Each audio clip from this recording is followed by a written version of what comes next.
ওম নমঃ শিবায়। আজকে ভিডিওটা এইভাবেই স্টার্ট করলাম। Hello everyone and welcome back to my channel sip of life with Kairav. আজকে মহাশিবরাত্রির ভিডিও অনেকদিন পরে আপলোড করছি, তো টুক করে ভিডিওটা দেখে একটা লাইক করে দিও।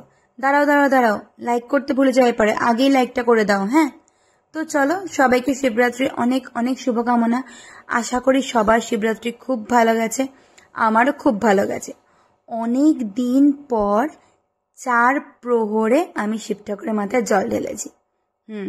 আর এই যে চলে এসছে আমার কন্যে বিতিয়া রানী, ওকে আমি বাবাই বলে ডাকি। আর পাশে বসে আছে আমার পোষ্যপুত্র অ্যালেক্স। রেডি হয়ে গেছি ছানাপোনা বরকে নিয়ে, যাচ্ছি এখন মন্দিরে। তো মন্দিরে যাওয়ার আগে কি করতে লাগবে, টুক করে ঘরের ঠাকুরটাকে কিভাবে পুজো দিয়েছি সেটাও দেখে নিতে লাগবে। কেন জানো তো, মন্দিরে তো যাবোই ঠাকুরকে স্পেশাল ফিল করাতে, কিন্তু ঘরে যিনি আছে ওনাকেও যে স্পেশাল ফিল করিয়েছি সেটা একটু দেখিয়ে দিই তোমাদেরকে। ছিমছাম নির্ঝঞ্ঝাট ভাবে পুজো করতে আমি ভালোবাসি, সেটাই তোমাদের দেখিয়ে দিলাম এইভাবে। এই হচ্ছে আমার শিব ঠাকুর, চোখে দেখতে পাবে না গো, কারণ পুরো দমে ফুলে ওনাকে আমি ঢেকেই দিয়েছি। আর এই যে এই থালাটা কাঠের থালা, খুব নেওয়ার ইচ্ছা ছিল, তা মায়ের কাছ থেকে দুখানা ঝেপেই নিয়ে এসেছি। আর এই দুটো থালা যেগুলো পাথরের, এটা লাস্ট টাইম নিয়েছিলাম দক্ষিণেশ্বর থেকে। হ্যাঁ, এবার ভাবছো না দক্ষিণেশ্বর কেন বললাম, আমি থাকি গুয়াহাটি চাকরি সূত্রে আমার প্রতিদেবতার সাথে। আর এই যে বেরিয়ে পড়েছি, ছেলে মেয়ে বর সবাইকে নিয়ে যাচ্ছি মন্দিরে পুজো দিতে। আমরা যে রিচুয়ালসগুলো ফলো করি সেটাই সুন্দরভাবে আমাদের গুছিয়ে দিতে লাগবে আমাদের ছেলে মেয়েদের ঘাড়ে। তাহলেই তোরা বুঝবে যে আমাদের ঠাকুরের কি ভ্যালু বা নিষ্ঠানীতির কি ভ্যালু। মন্দিরে তো চলে এসেছি, বিশাল বড় লাইন। এবারে শিব ঠাকুরের লগ্নটা লেগেছিল, মানে শিব পুজোর লগ্ন লেগেছিল রাত্রি 8:30। কেউ বলছে 8:30, কেউ বলছে 6:30। বাবা, আমি একদম সেফ টাইম রাত্রি 10টার সময় মন্দিরে গেছিলাম। কি ভিড় দেখেছো? দেখে কেউ বলবে? প্রত্যেকটা মানুষ খুব সুন্দর করে পুজো দিচ্ছিল। আর আমি এসছি কোথায় মনে আছে তো? ইয়েস, বেলতলা মন্দিরে।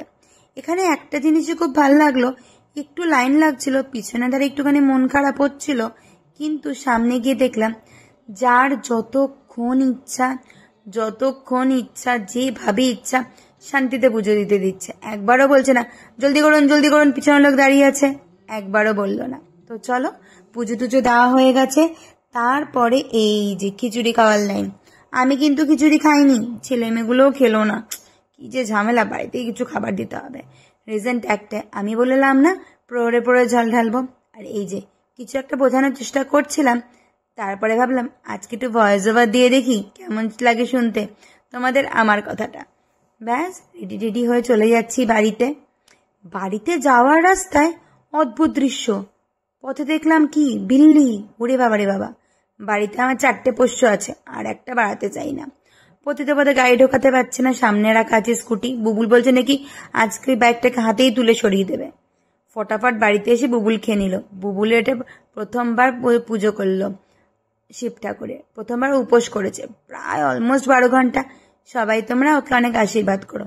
দিবাকর মুখটা লাটকে আছে, কারণ খেতে দিয়েছি সাবু। আর এই যে আমার মেয়ে, সামনে জিলিপি আর পাশে ফ্রুট স্যালাড আর তার পাশে সাবু। এত কিছু খুশি দিয়ে সাবুটা খাইয়েছি গো, ভাবো আমার কত ক্যালি। আর বলছে সাবুটা কেমন খেতে? ঠিকঠাক, শোনাবো না, যদি কিছু বাজে বলে তোমরা সব শুনে নেবে। তো এই ছিল আমার পুজোর দিনটা রাত্রিবেলা থেকে একটু হেক্টিক লাগছিল, তবে আমি জানো তো জিনিসপত্রগুলোকে যতটা পারি লাইট করে নেওয়ার চেষ্টা করি, যাতে জিনিসগুলো আমার অ্যাবজর্ব হতে বেশি কষ্ট না হয়। সকাল থেকে তো খুব একটা কষ্ট হয়নি, কারণ প্রথমে ছিল সকালে ঘরের কাজ, তারপরে ছিল অফিস, তারপরে ছিল ঘরে এসে সুন্দর করে পুজো দেব, কারণ শিব ঠাকুরকে স্পেশাল ফিল করাতে লাগে। যেরকম জন্মদিনে আমাকে যদি কেউ স্পেশাল ফিল করায় খুব ভালো লাগে, সেই রকম ওনার জন্য কিছু স্পেশাল করে করব বা প্রপারলি কাজটা করব। তো তার জন্যই সুন্দর করে ওনার সারাদিনে আমার সময়টা কেটে গেছিল। দ্বিতীয় তৃতীয় প্রহর অব্দিও ছেলে মেয়ে ছিল, খুব একটা ফিল করিনি। কিন্তু পরের দিন আমার ছেলের ছিল আবার পরীক্ষা, তাও আবার হিন্দি, তাই ছেলে মেয়ে দুজনকে শুতে পাঠিয়ে দিলাম। কিন্তু জানো তো, আমাকে শুতে পাঠিয়ে দেওয়ার পরে মনে হচ্ছিল হে ভগবান, ওরা জেগে থাকলেই বেশি ভালো হতো। কিন্তু আমার সঙ্গে কে সঙ্গ দিয়েছে বলো তো? একদম চোট্টা করবে না, কমেন্টে লিখে বলো আমাকে কে সঙ্গ দিয়েছে। বুঝতে পারছো না তো? এক্স্যাক্টলি, আমাকে সঙ্গ দিয়েছে আমার মিনামা।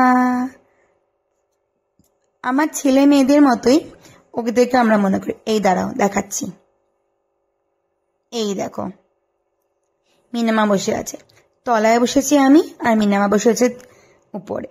তো এই ছিল আমার এই শিবরাত্রির পুজোর ছোট্ট ভিডিওটা। যদি ভালো লেগে থাকে প্লিজ কি করতে লাগবে জানো তো? Like, share and subscribe. দেখা হবে খুব জলদি ঝকঝকে তকতকে নতুন ব্লগের সাথে।